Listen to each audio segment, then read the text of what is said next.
you're really fit, but I have seen you eat. Like last time when you'd come for our Sambad event, you absolutely loved the Odisha crabs. And I saw you eat, you ate rice and crab, and here we think that, we can't eat rice if you don't want, if you do want to put on weight. So tell us something about your love for Odisha food. Yes, I do. I do love my food. I think sometimes that's why I play sports, so I can burn it off. But I'm Indian, right? So we all love our food. I think when it comes to genetics, right? When it comes to, I've got a Bengali mother and I've got a Portuguese Goan father. So fish and rice and enjoying food is part of our daily life as Indians.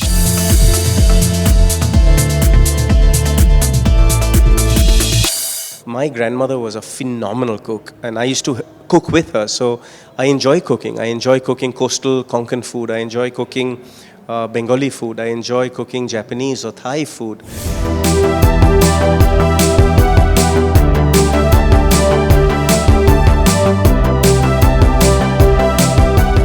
Hi, Leander. Welcome to Odisha. So, Odisha is one of your favorite cities in India, right? So, tell us something about your special connect with Odisha and Bhubaneswar. Odisha as a state and Bhubaneswar. Well, Bhubaneswar is one of my favorite cities in the country. Why? Because it is just so well planned. Also, I'm really surprised with how fast the city is growing, but yet how clean and neat it is. For me, the sports infrastructure here in Odisha is just wonderful, and a showcase of that was the way the Hockey World Cup was just run. I think that everybody in the state of Odisha needs to be really proud of not only Dilip Thirki of what a great job he did, but of Vinil Krishna of what a great job the sports ministry did, and also of our Honorable Chief Minister, Mr. Leander Paes. He's one of my favorite chief ministers in the country.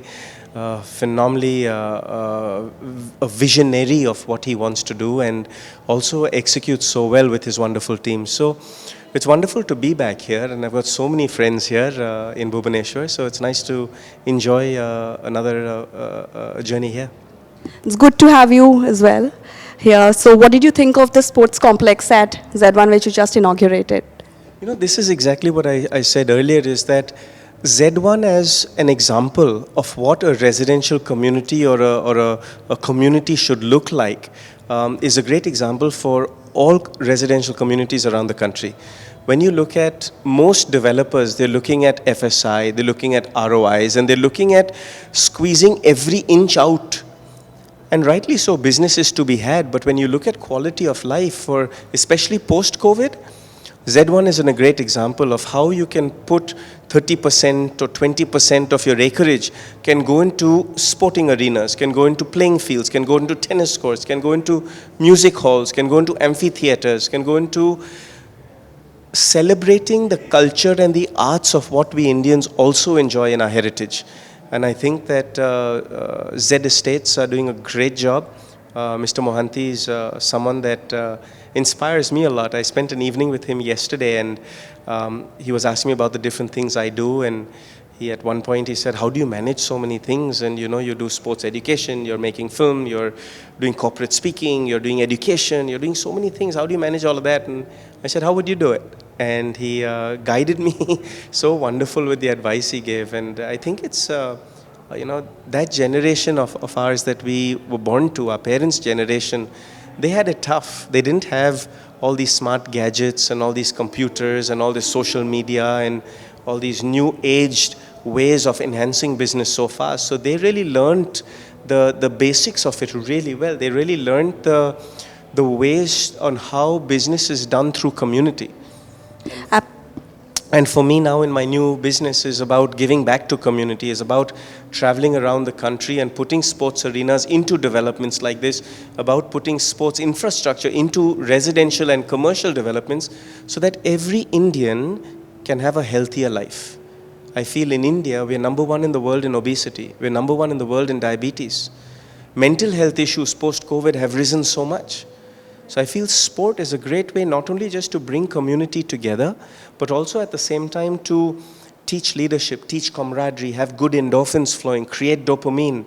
Also through scientific training, build champions, but also have a healthier India. Absolutely. So I think we would all look forward to benefiting from your experience and from your skill Odisha as well with your ventures where you're doing sports education and all that. And it was an absolute pleasure seeing you play with the youngsters today, all the students, the tennis enthusiasts, and the craze was real. I mean, like you were swarmed, but that was amazing. So when we talk about sports persons, fitness comes into the discussion. And when you talk about fitness, it's more about how much you weigh, I think nowadays, in place of, how fit you actually are, how fit you are, how strong you are. But, you're really fit. But I have seen you eat. Like last time when you'd come for our Sambad event, you absolutely loved the Odisha crabs. And I saw you eat. You ate rice and crab, and here we think that we can't eat rice if you don't want, if you do want to put on weight. So tell us something about your love for Odisha food. Yes, I do. I do love my food. I think sometimes that's why I play sports, so I can burn it off. But I'm Indian, right? So we all love our food. I think when it comes to genetics, right? When it comes to, I've got a Bengali mother and I've got a Portuguese Goan father. So fish and rice and enjoying food is part of our daily life as Indians. My grandmother was a phenomenal cook, and I used to cook with her. So I enjoy cooking. I enjoy cooking coastal Konkan food. I enjoy cooking Bengali food. I enjoy cooking Japanese or Thai food. But that being said, I think that's also part of the knowledge that I've garnered traveling the world. I've traveled the world for 31 years, lived in different wonderful places in the world. So I think we Indians also adapt really well. So wherever I've traveled, I've always learned the local cuisine. For me, coming to Odisha is wonderful because some of my dearest friends, Monica and Leander Patnaik, they just are just wonderful people. They're such examples of how Oriya people are so cultured. Oriya people are so passionate about life and people and friendships, and Kulia himself is just a wonderful chef, and he's both Monica and Kulia are just great hosts, and I love visiting them and spending time with them and talking about history and life and culture and learning about new things. I think that's what we do when we travel the world. So coming to Bhubaneswar, coming to Orissa is always a wonderful experience. The quality of life here is excellent. Yes, it's a bit hot. Yes, it's a bit humid. But at this time of year, pretty much any city along the equator is going to be hot. But the quality of life here in Bhubaneswar is really wonderful. I'm not surprised you love Bhubaneswar so much now, because Oriyas, we also absolutely love our food, are big foodies, and should keep coming back to explore the beautiful, beautiful and varied cuisine. Odisha, a last line for all your fans, all your admirers, and all the youth and tennis enthusiasts in Odisha. Well, my story is all about hard work and passion, and I was born into a family of legacy. My mother captained India in basketball. My father won a medal in the Munich Olympics in '72. So there was a lot of pressure growing up as a young boy. But that being said, pressure is how you look at it. I look at my family's knowledge and history and vast education in sport and in lifestyle, and learn from my parents and try and enhance the legacy. And I think that we kids, our age, our parents have raised the bar so high that when you're born into legacy, you've got to keep working hard to improve it. I've been very blessed that through the teams that I've built through tennis or business, that I've been very blessed as a young Indian boy to have done really well on the international stage. That being said, it's important now for me to give back to the Indian community.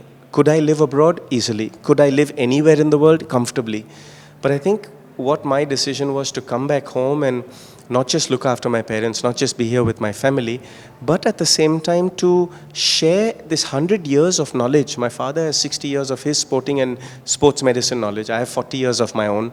So I've compiled it into a beautiful app, and taking that state for state and sharing that with the youth of the country. I personally feel that India has got a great next decade or two ahead. I believe that India's youth is where the power is at. We are the youngest country in the world. We've got about 745 million children approximately under the age of 26. That's all in schools and colleges, and that's where the power is at. So for me to share sports knowledge and sports education and sports science to build champions, yes. To build Olympic champions, to build Grand Slam champions, to build world champions, yes. but also at the grassroots level to have a healthier India. That's my dream.